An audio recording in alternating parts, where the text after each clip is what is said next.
एक महात्मा एक बूढ़ी माता के घर पधारे हुए थे।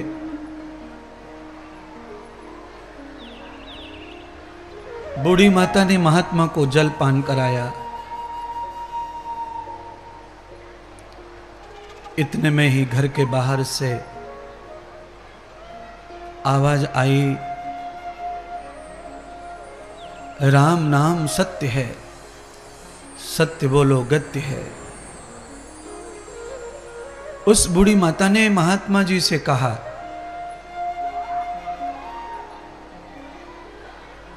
महाराज मुझे माफ करना,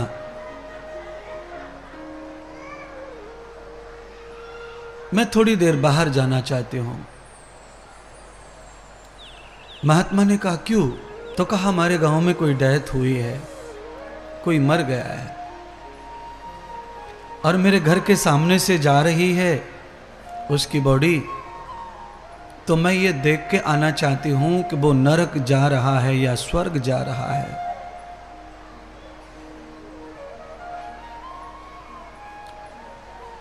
महात्मा ने जाने दिया। दरवाजे पर माता पहुंची, 5 मिनट खड़ी हुई,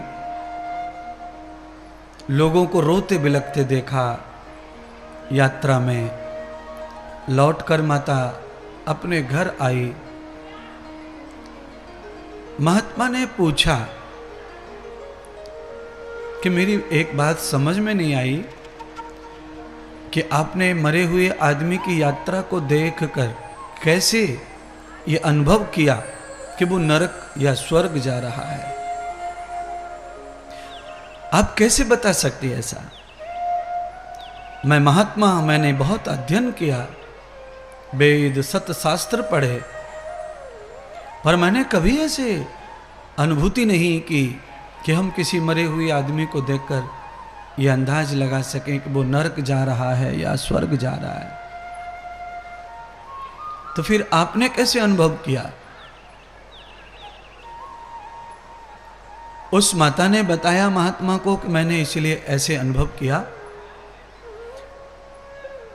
कि जिस आदमी की मौत के साथ यात्रा में लोग सभी आंसू बहा रहे हों तो समझना चाहिए कि वो स्वर्ग जा रहा है, और जिसके मरने के बाद लोग खुशी मना रहे हों तो समझना चाहिए कि वो नरक जा रहा है। यही मेरा अंदाज और यही मेरा अनुभव है। महात्मा मान गए उस बुढ़ी की बात, उस माता की बात, कि तुमने सच कहा। जिस मौत पर लोग रोते हैं उस मौत का वही सम्मान है। जिस मौत पर लोग हंसते हैं वो मौत का अपमान है। अपमान हमेशा उसी व्यक्ति का होता है जो नरकगामी है, जिसने नरक कमाया है, जिसने स्वर्ग कमाया है। उसकी मौत पर लोग रोते हैं, मातम मनाते हैं, दुख मनाते हैं। ऐसा महात्मा कबीर भी लिखते हैं अपनी कविताओं में। कबीर जी कहते हैं कि ऐसी करनी कर चलो, हम हंसे जग रोए। कबीरा जब हम पैदा हुए, हम रोए जग हासे। ऐसी करनी कर चलो, हम हंसे जग रोए। जग रोए, ऐसा वियोग समाज को दे के चलो,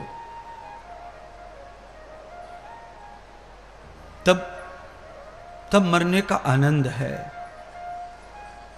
और यूं ही कीड़े मकोड़ों की तरह अपन मर जाएं, पड़ोसी अड़ोसी ये कहें कि अच्छा हुआ, एक कलेश खत्म हो गया, एक दुष्ट गया, कॉलोनी में मोहल्ले में शांति आ गई।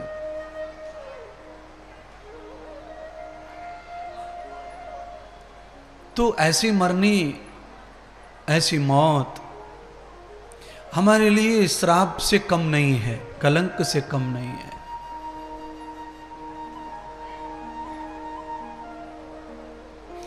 इसलिए श्रीमद् भागवत कथा क्या सिखाती है?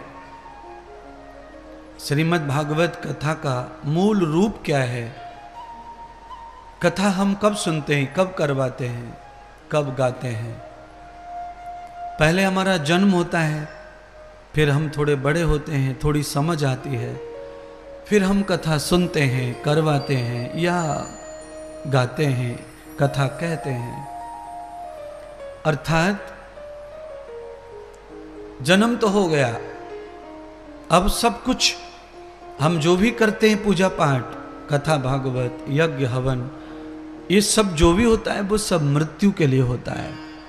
शेष तो मौत बची है। उस मौज को सुंदर बनाना है, मौत को सजाना है, मौत को दुल्हन बनाना है।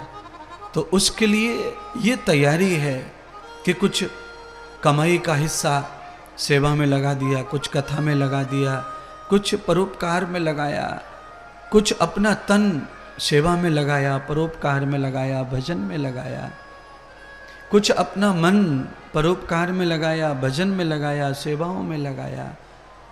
इससे हमारी मौत जो है वो उज्जवल होती है, साफ सुथरी होती है, पवित्र होती है, आनंद देने वाली होती है। तो क्यों ना फिर हम अपनी मौत को कमाएं। जीवन कमाने का मतलब मौत कमाना है। जिसकी मौत की कमाई नहीं हुई वो नरकगामी है और उसकी मौत हास्य है, समाज के लिए छुटकारा जैसी है। अच्छा हुआ छुटकारा मिल गया इस पापी से, मोहल्ले में इसकी बड़ी तकलीफ थी।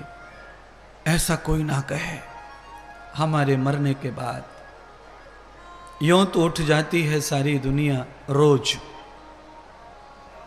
यूं तो उठ जाती है सारी दुनिया रोज। आज जो गया मानो इंसा चला गया। किसी की मृत्यु पर ऐसा लगना चाहिए कि कुछ कम हो गया संसार से, ऐसा प्रतीत हो। ऐसा कर्म हमें करना चाहिए हम सबको।